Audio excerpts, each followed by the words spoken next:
Hello, my name is Sue Kaler. I'm the Interlibrary Loan Manager at the Massachusetts Library System in Massachusetts, in the United States. I'm making a recording of the entire presentation that we did for your webinar. We're hoping that we won't use this at all, but it's just a backup in case the technology doesn't work when we try to do it live. So I'm going to be speaking for 4 people represented on this slide, and I'll tell you who I am at any given moment.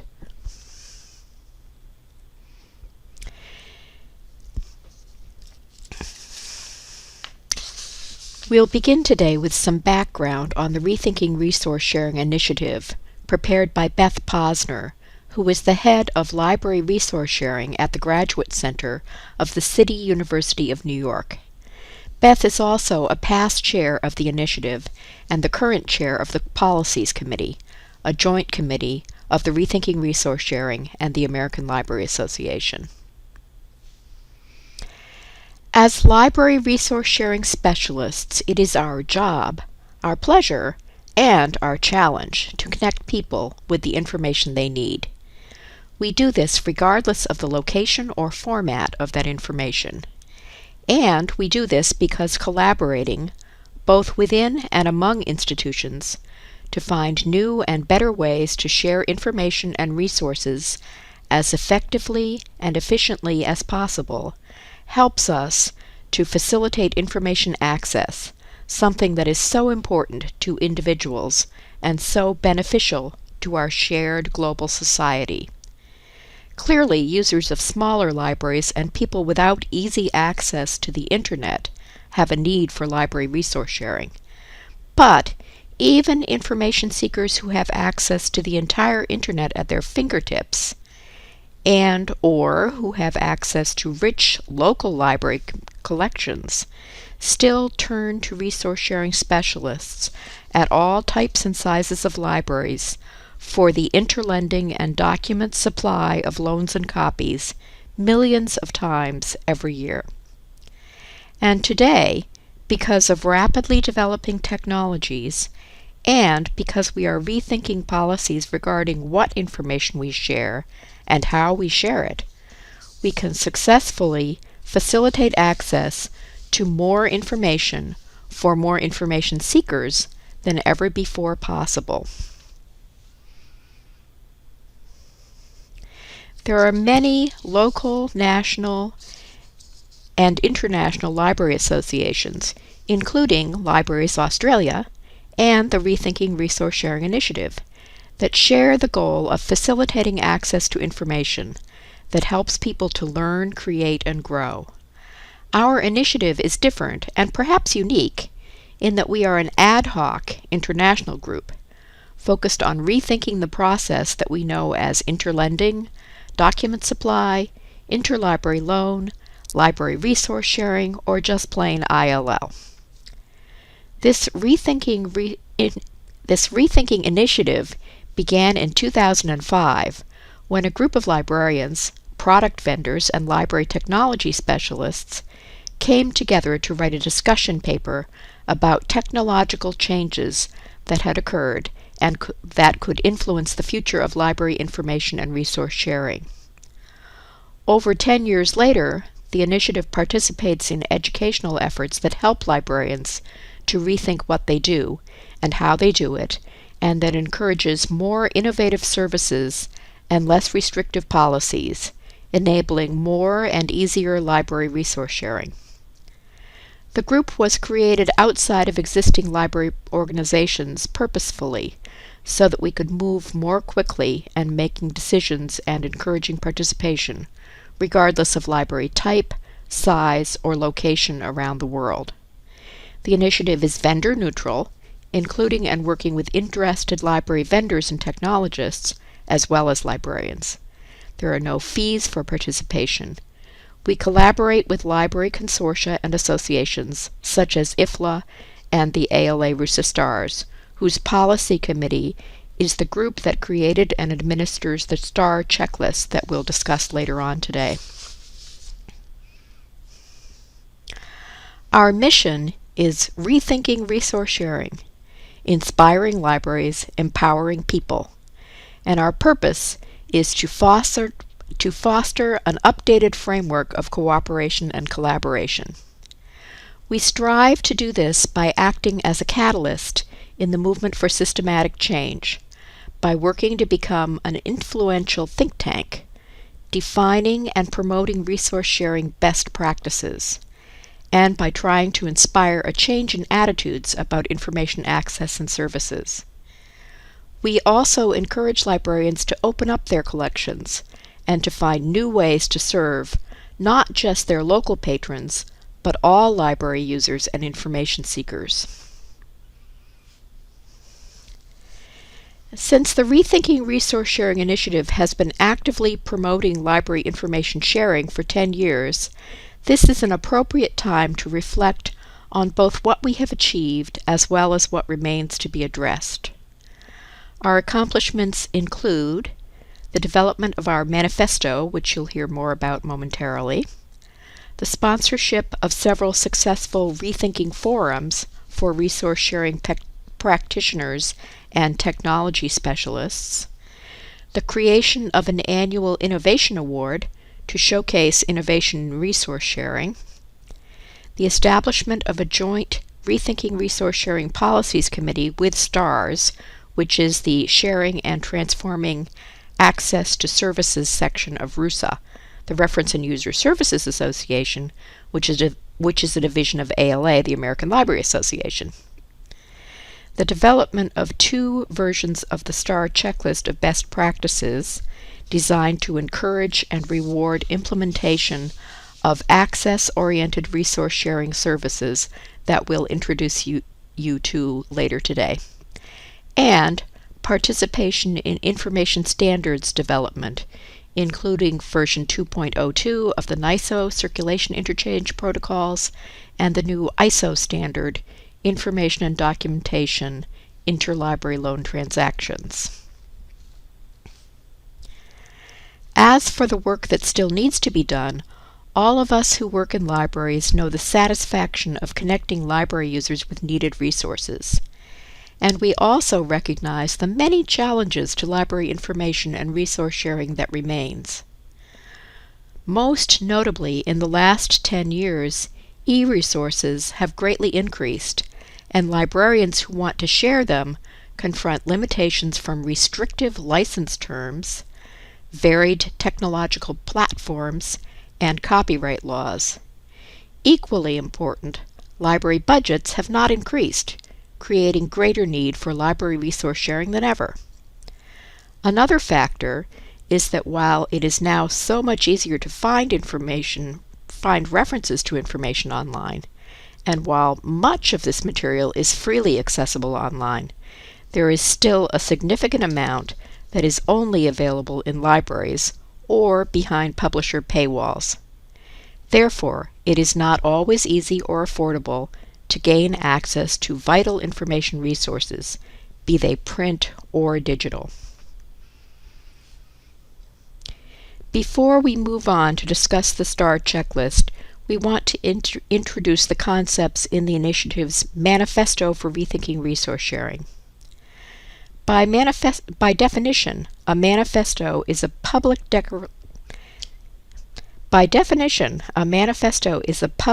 declaration of policies or aims.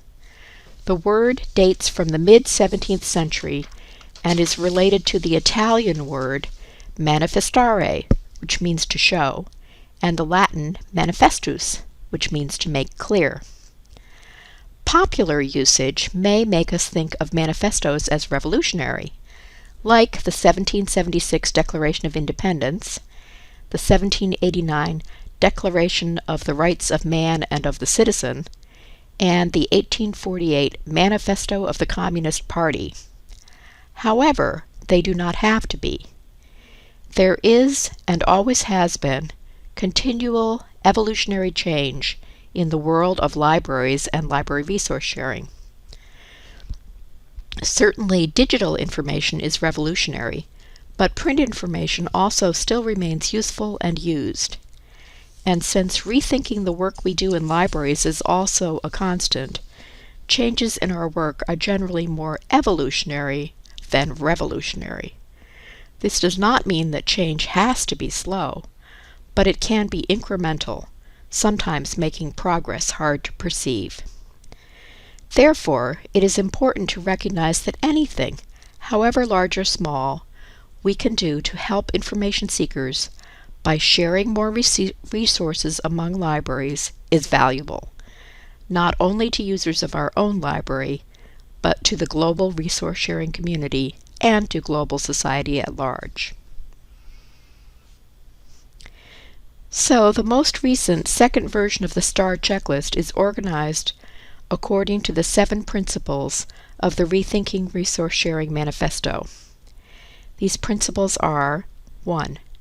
Restrictions shall only be imposed as necessary by individual institutions, with the goal that the lowest possible barriers to fulfillment are presented to the user. 2. Libraries shall be given an appropriate options for delivery format, method of delivery, and fulfillment type, including loan, copy, digital copy, and purchase. 3. Global access to shareable resources shall be encouraged through formal and informal networking agreements with the goal towards lowest barrier to fulfillment. 4. Shareable resources shall include those held in cultural institutions of all sorts, libraries, archives, museums, and the expertise of those employed in such places. 5. Reference services are a vital component to resource sharing and delivery and shall be made readily accessible from any initial "can't supply this" response. No material that is findable should be totally unattainable. 6. Libraries should offer service at a fair price rather than refuse, but should strive to achieve services that are not more expensive than commercial services, e.g. bookshops. And 7.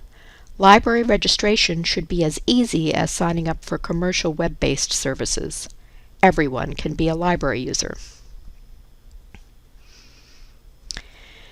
Since it has been 10 years since the manifesto was created, we are now taking a fresh look at it and considering how much of it is still relevant and how much may need rethinking, expansion, or deletion. If you are interested in helping us rethink the manifesto, please visit our website at http://rethinkingresourcesharing.org/manifesto/rethink the manifesto and share your thoughts. There you will find a facilitator's guide to help you start more local, regional, or national discussions about rethinking resource sharing. Questions you may want to consider and discuss with your colleagues as you rethink the services and policies at your libraries include the following. What trends do you see that could have a significant impact on resource sharing in the next few years?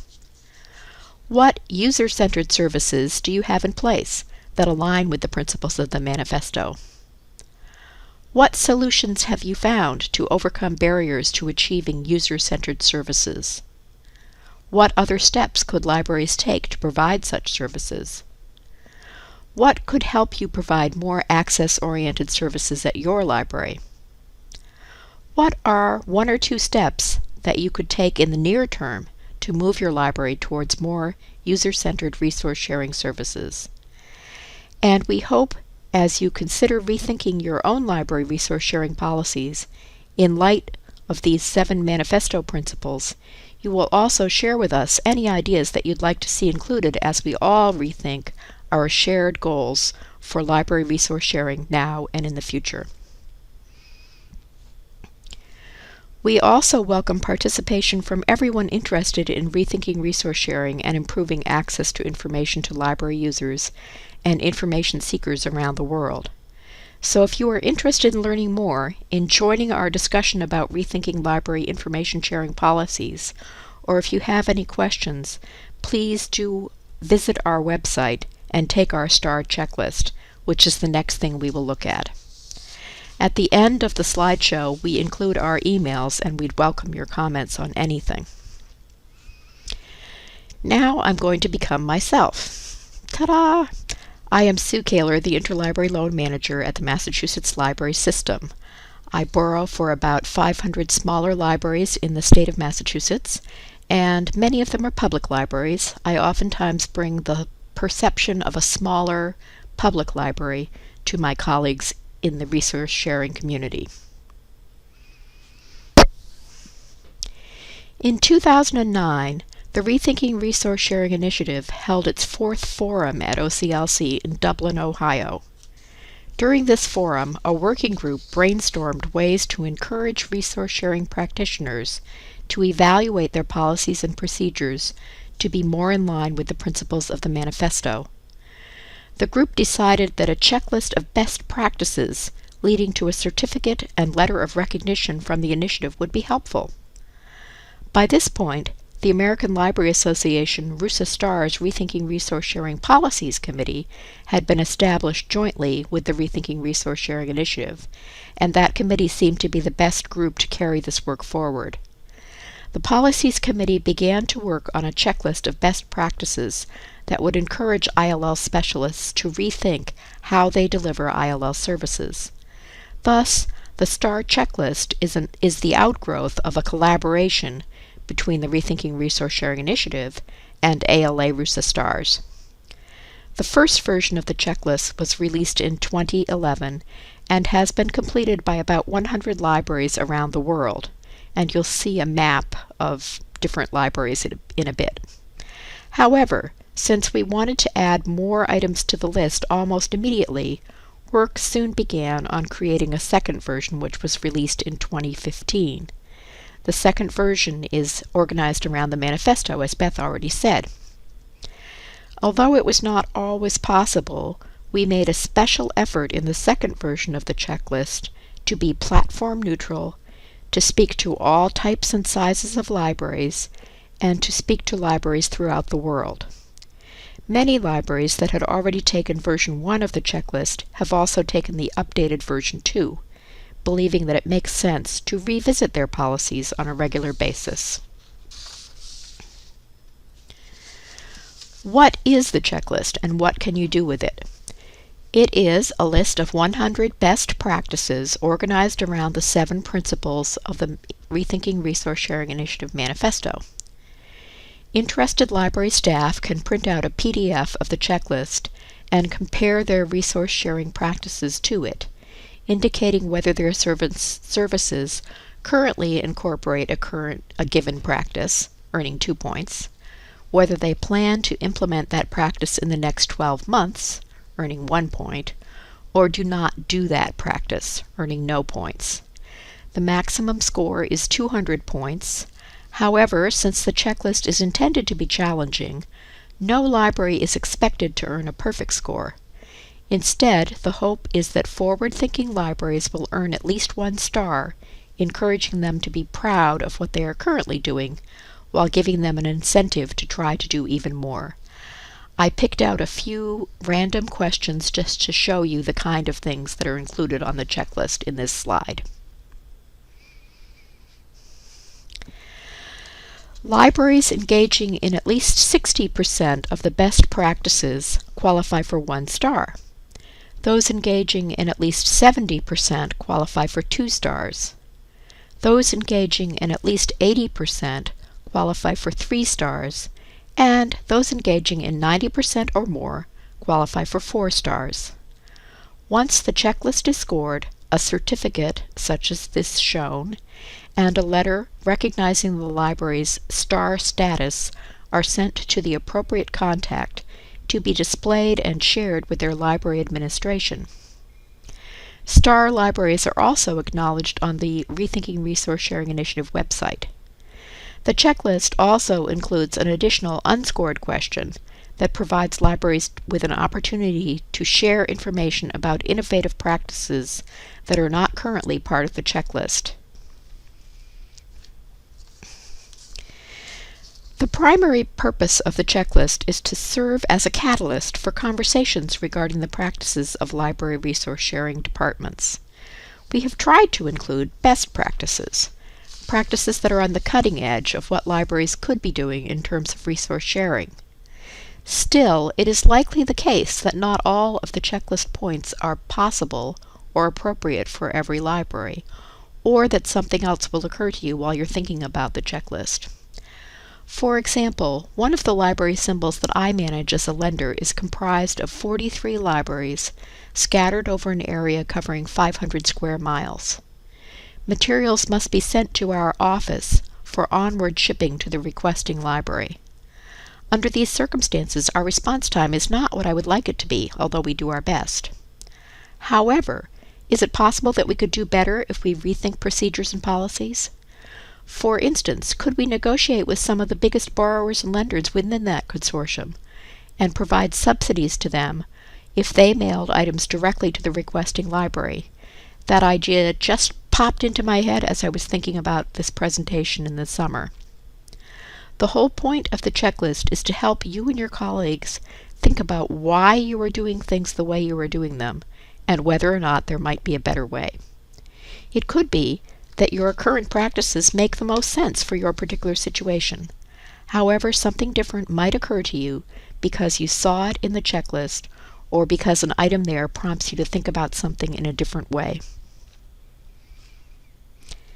The checklist is meant to be appropriate for libraries of all types: academic libraries, public libraries, and special libraries. It is meant to be appropriate for libraries of all sizes, from the largest to the smallest. It is meant to be appropriate for libraries in different locations around the world. It has certainly been a challenge to try to design one list that meets all of these needs.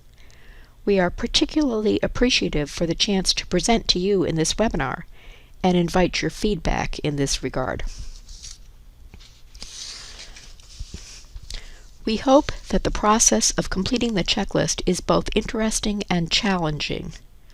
Working through the checklist can be thought of as a different kind of resource sharing. Instead of sharing library materials with other libraries, we are sharing and comparing the practices of our own resource sharing departments with those of resource sharing departments around the world. We are sharing expertise and ideas rather than, or in addition to, library materials. Again, not every practice may be appropriate for every library, but in the process of discussing the checklist, other ideas for improving your resource sharing services may surface within your staff or among colleagues in the greater library community. The checklist can also serve as a good conversation starter during meetings of resource sharing groups.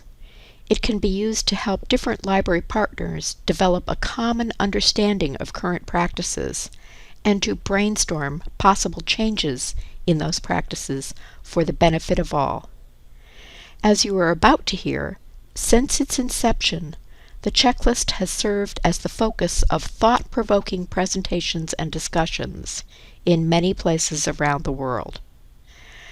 The checklist has been approved by the ALA Rusa Stars Executive Board as well as by the Rethinking Resource Sharing Initiative Steering Committee. By participating in this project, your own department can demonstrate to your administration that you are aware of the best practices in the field by earning star status. In the second version of the checklist, the Rethinking Resource Sharing Initiative Steering Committee is collecting responses in a way that allows us to better analyze the data.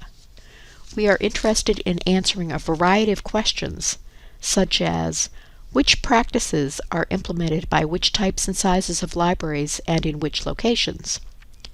Which items are the most challenging and are implemented by only a few libraries? We hope to have some data that we can share soon.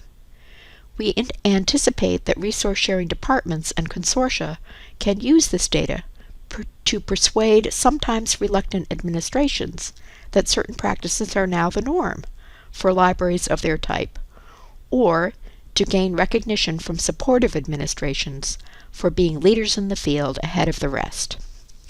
So we encourage you to look at the STAR checklist, print it out if you like, and talk it over with your staff, with other colleagues in your library, and in your larger resource sharing community. Complete the checklist online and become a star. Also, Please give us feedback about the checklist. Do the practices make sense in your location and situation? Are there items that we should clarify or rework? Please let us know what you think. We would love to hear from you. Now I'm going to morph into Margaret Ellingson. Margaret works at Emory University.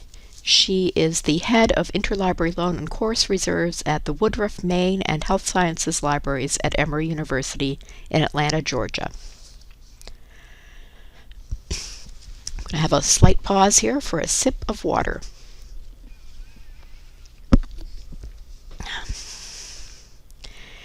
Now that we've discussed the Rethinking Initiative, the Manifesto, and the STAR checklist themselves, let's focus on how the Manifesto and checklist have been promoted and put to use in different parts of the world. First, we'll look at the checklist in the United States, and then we'll discuss its use and impact in other parts of the global resource sharing community. Hopefully, the information we share today will prove useful to you in your efforts to provide more access-oriented resource sharing services in your own library and in the broader resource sharing community in Australasia. As some may already know, the library environment in the United States is relatively decentralized compared with the rest of the world.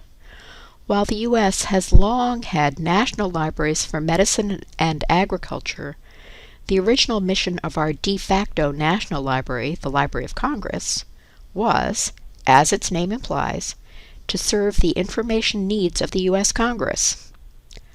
While its mission has been broadened over time, it still does not fulfill all of the usual roles of a national library. In the case of resource sharing, the Library of Congress provides domestic and international interlibrary loan services from its massive collections. However, it does not set nor significantly influence interlibrary loan policies or procedures for other U.S. libraries. The decentralized nature of the U.S. library environment significantly influences how resource sharing is conducted among U.S. libraries, and likewise, the promotion and implementation of policy and best practice tools such as the Manifesto and the STAR checklist. In the absence of a structured national library network and communication channels, spreading the word about the STAR checklist among U.S. libraries requires identifying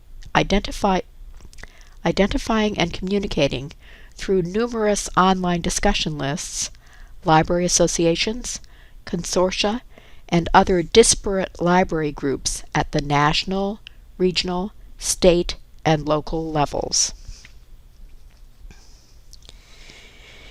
In recent years, members of the Rethinking Initiative have been successful in raising awareness of the Manifesto and checklists in the USA using major online discussion lists and by giving presentations at major associations and consortium meetings and at regional resource sharing conferences.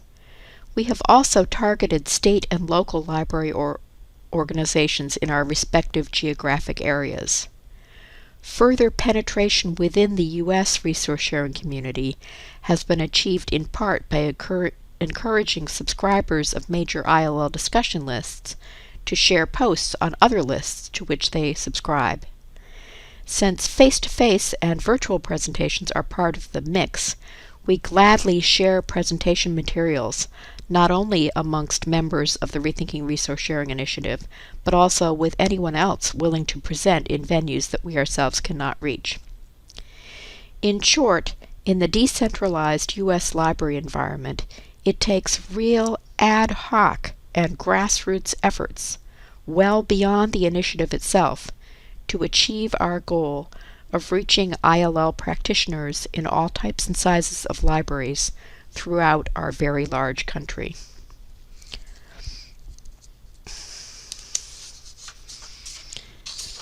At the national level, we are fortunate that there have been 2 revisions of the Interlibrary Loan Code for the United States since the Manifesto was written. The first of these code revisions predated the first STAR checklist.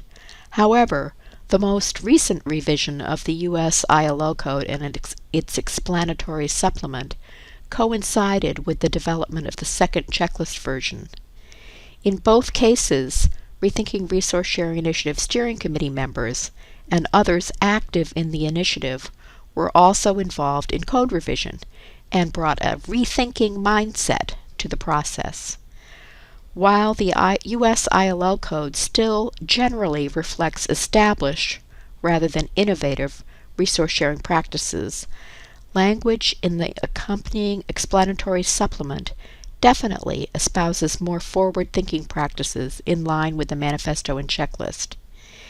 Examples include encouragement for libraries to explore and use non-traditional means when available to ensure maximum accessibility and convenience for users, to borrow materials that are owned by the local library but not currently available for checkout, to lend from special collections, and to lend internationally according to related guidelines, and in general, to lend as liberally as possible, considering requests on a case-by-case basis rather than applying blanket restrictions because of format or the collection in which an item is housed. The manifesto and checklist are also finding their way into U.S. library consortia and association efforts to establish or update resource sharing guidelines and best practices. This is sometimes due to the direct involvement of Rethinking Resource Sharing Initiative members, but in other cases is an indirect result of our efforts to raise awareness. For example, we were pleased to learn that the ILL Special Interest Group of the Art Library Society of North America had a lively and well-received discussion of the manifesto and checklist during their conference this past spring. We sincerely hope that as a result, more art and museum libraries will join the first two that have become star libraries since the new checklist was made available. We have also learned that the manifesto and checklist are being actively consulted by the executive and working groups of SHARES, the resource sharing arm of the 172-member, mostly North American, OCLC Research Library Partnership, as they revamp their purpose, principles, and procedural documents. The influence of the manifesto seems clear in the newly adopted SHARES Statement of Purpose, which is, SHARES supports proactive collaboration among its member libraries. This collaboration results in generous resource sharing, primarily through interlibrary loan of and on-site access to the participating libraries' strong, rich, diverse, and often unique collections, regardless of rarity or format. SHARES membership and its executive group explore and recommend current and innovative technologies, policies, and practices to facilitate this enhanced sharing. Thus, while embrace of the Manifesto Principles and Checklist best practices often proceeds more organically than systematically in the United States, we are especially pleased that the combining of these two documents into version 2 of the checklist is sparking new interest and engagement amongst library and library organizations around the U.S. and in other parts of the world as well. Of the more than 170 star libraries throughout the world, from both checklist versions, approximately 130 are U.S. libraries and about a dozen are Canadian. This map shows version 1, version 2, and libraries that took both versions. This is a bit misleading because, especially outside of the U.S., star libraries may in fact be whole library systems or networks, rather than individual libraries. That being said, we are pleased that there are so many U.S. star libraries representing all regions of our country. Also worth noting is that 90% of the U.S. star libraries are college and university libraries, with public library systems comprising most of the remaining 10%. Again, it is a bit misleading to compare individual libraries with public library systems made up of dozens of libraries. However, As OCLC data shows, the top lending libraries using the WorldShare ILL system, which predominates in the United States, are large academics. Therefore, it's significant that so many academic libraries in the United States, both public and private, are providing resource sharing services using practices that are worthy of star recognition. So we can be proud of our efforts in the United States so far, but we also have more work to do, especially when it comes to public libraries and smaller libraries of all types. Moving to the individual library level, let's look at some examples of access-oriented practices that are already in place at some STAR libraries, or are being worked on by libraries hoping to achieve STAR status, either for the first time or hoping to move to a higher level of stardom as a result of further enhancement of their ILL services. We also offer possible ways to overcome resistance that may arise within or outside ILL units that are trying to move beyond traditional boundaries to provide more user-focused and access-oriented resource sharing services. Examples of best practices that we encourage librarians to consider include lending audiovisual items, perhaps first on a case-by-case basis to trusted library partners, then expanding to more libraries after establishing a track record of success.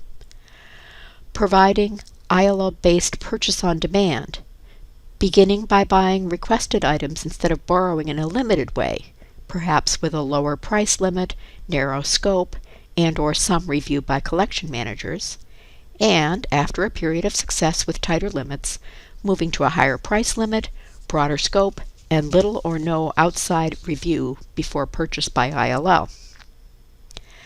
Lengthening loan periods. This benefits both borrowers and lenders by eliminating the need for as many renewals. Objections may be overcome with reminders that loaned items can be recalled at any time if needed locally, or can be requested via ILL themselves. Lending bound periodical volumes, reference items, etc., utilizing shorter loan periods, limiting such items to in-library use at the borrowing library, and/or requiring expedited return shipping so they can be returned quickly, especially if recalled for local use. Supplying articles and chapters from electronic resources where licenses allow. Discussing with those who negotiate licenses for your library the need for provisions that allow reproduction for ILL, and for keeping ILL staff informed of such license provisions. If facing extremely tight budgets, considering the kinds of materials that are most important for your library to lend, and continuing to lend those items rather than the more widely available ones that other libraries with healthier budgets can easily provide. For my part, says Margaret, I'll close with words of encouragement for those striving to embrace the principles of the Manifesto and implement the kind of best practices set forth in the new checklist. Begin and continue the conversation in your library, library system, consortia, state, province, and/or country. The new checklist, which incorporates the Manifesto, is a great place to start. Even if you don't get positive response to a new proposal right away, know that you have planted a seed, and try planting another. Seeds planted and tended over time likely will bear fruit in the future, perhaps when and how you least expect it. If we share not only our library collections, but also our knowledge, creativity, and commitment, we stand to benefit not only our local library and its users, but also the entire global library resource sharing community. Thank you. And now over to Paul. Paul Erlandson is the librarian at the Royal Danish Library / Copenhagen University in Copenhagen, Denmark. the Royal Danish Library, Copenhagen University Library in Denmark. He's the head of the Interlibrary Loan Document Delivery section and has been involved in interlibrary loan for a long time. As has been mentioned earlier in this presentation, the Rethinking Resource Sharing Initiative is an ad hoc international group. The group of people that came together to create the manifesto were all from North America, but very soon it was decided that the initiative should have a global focus, rather than solely a North American one.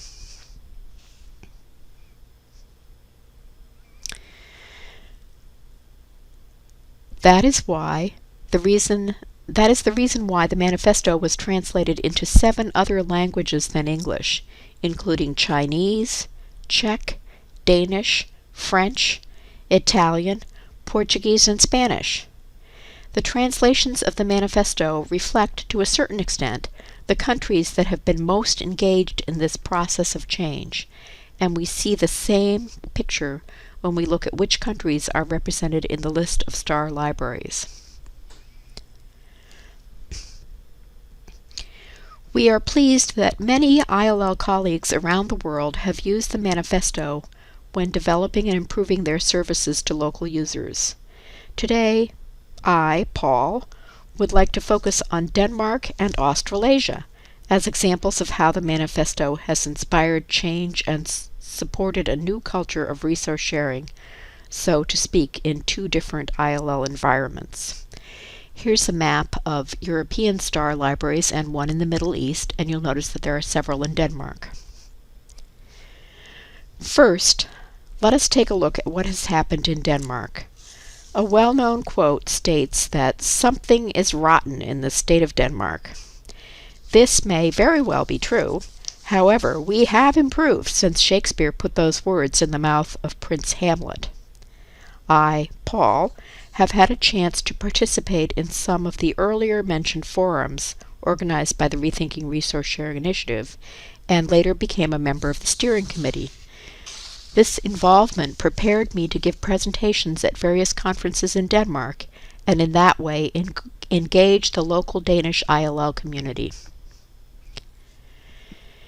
In Denmark, we have had a long tradition of providing ILL services to all types of users and are proud of offering a very efficient and free service. The situation is very different than what you just heard from my colleague when she talked about the United States. For example, since 1920, we have had a law that governs the activities of all publicly funded libraries.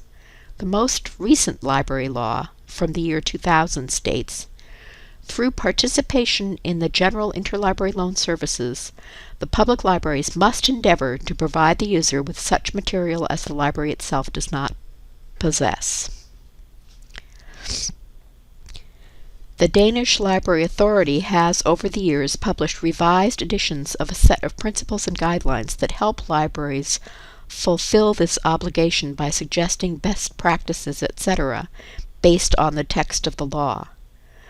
The previous version of these principles and guidelines dated back to 2001, and 10 years later it felt very outdated and in need of a thorough revision, very likely because of the rethinking process that had swept through the whole ILL community. So in my opinion, a great idea was put forth. Why not rewrite the whole document and create a new set of principles and guidelines around the framework of the 7 principles of the manifesto? The idea was immediately accepted and work began, and in 2012 the new Principles and Guidelines for Resource Sharing Between Libraries in Denmark were published.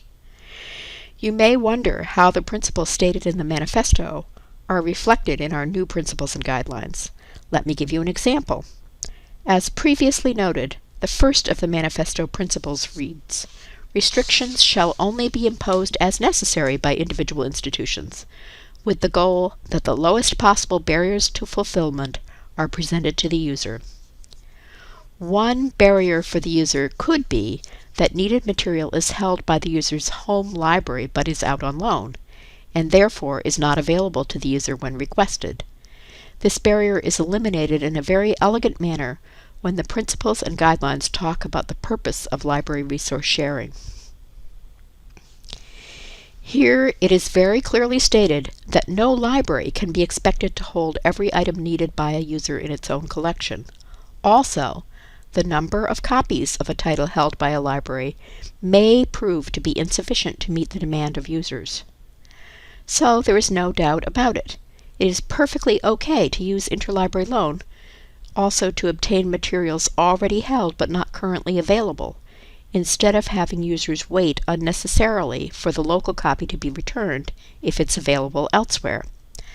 As you can imagine, this new policy was not immediately accepted in all libraries or by all ILL librarians around the country. Then, in 2015, new functionality was enabled in the Danish Union Catalog ILL request handling system that supports unmediated sending of interlibrary loan requests. This new functionality gives requesting libraries the opportunity to switch on a feature that allow requests for materials held in its own collection, but presently out on loan, to be sent automatically to another library. Before this new feature was implemented, the system would have created a hold on the local system OPAC, regardless of the due date of the item out on loan or whether or not it was available elsewhere. There are many other enhancements that deserve mentioning, but let us move from Denmark to look at the opposite side of the globe, Australia and New Zealand. When taking a look at the list of STAR libraries found on the Rethinking Resource Sharing Initiative website, libraries from this region have a remarkable presence. So, when preparing this part of our presentation, I, Paul, decided to contact two colleagues from Australia, Margarita Moreno from the National Library of Australia and Sharon Nicol from the University of Newcastle, and I asked how they had used the manifesto and the checklist in their region. They reported back that most of the libraries appearing on the list of STAR libraries are members of a group called the National State Libraries Australasia Group, or NSLA. NSLA includes all of the state and national libraries of Australia and New Zealand. These partners have been working since about 2009 on a number of initiatives to improve their collective workflows. Between 2009 and 2013, NSLA had a delivery working group looking at ILL and document delivery practices in the sector with a mandate to review workflows and make improvements. The team looked at a number of processes, conducted surveys, and recommended improvements. The group also took the opportunity to review the manifesto and developed a policy framework model for delivery of copies based on it. As previously mentioned, the NSLA group also actively participated in the STAR checklist program. The following is a quote from the report sent by Margarita Moreno to Paul. Given all of the changes we were undergoing, it was seen as an opportunity to measure ourselves against the program and then to consider our workflows and ask, was there scope for further changes? We think it's interesting that we're presenting to Australasia again today and wonder what has happened since 2013 in terms of the checklist. I believe that these examples from two different continents demonstrate that the manifesto as well as the STAR checklist both have made great impact and have challenged libraries globally to rethink and improve their interlending and document supply services. Back to Beth. Beth did the wrap-up. We hope that after hearing about the Rethinking Resource Sharing Initiative and the STAR checklist today, your curiosity has been piqued and that you will take a look at our website. There you will find information to help you to rethink resource sharing at your own libraries and within the larger resource sharing community in which you participate. We also hope that you will become involved with the Rethinking initiative by completing the STAR checklist and becoming a STAR library. We encourage you to submit your responses so that your library can join our growing list of resource sharing stars and be recognized for your efforts to improve information access for your library users. starting your own grassroots effort by introducing the new version of the STAR checklist, including the current Manifesto Principles, at your library and to other libraries in your area. Giving a presentation at a local or regional meeting and leading a discussion about the relevance of its principles and practices within your resource sharing community now and in the future. Please contact us about adapting one of our presentations. And nominating an individual or institution for the Rethinking Resource Sharing Innovation Award to recognize changes they have made to improve user access to information through resource sharing in their library, consortium, state, province, or country. In the months ahead, as we rethink the manifesto, review submissions of the STAR checklist, and give more presentations at conferences and webinars like this one, we hope to inspire greater participation and discussion about innovative library resource sharing practices among those in the field, as well as with our library colleagues engaged in other library functions. The need for sharing information and library resources is great, and its value for our library users, our libraries, and societies remain profound. And so, we thank you for the work you are doing and will continue to do to facilitate library resource sharing around the world, both now and in the future. Thank you again for your time and attention today, and thanks especially to everyone involved in the Rethinking Resource Sharing Initiative. And please do keep in touch, take the STAR checklist, and contact and join us. Thank you so much for listening. I'm sure that the slides will become available. We can send you anything in particular that you would like from this, and we hope to hear from you. Thank you so much.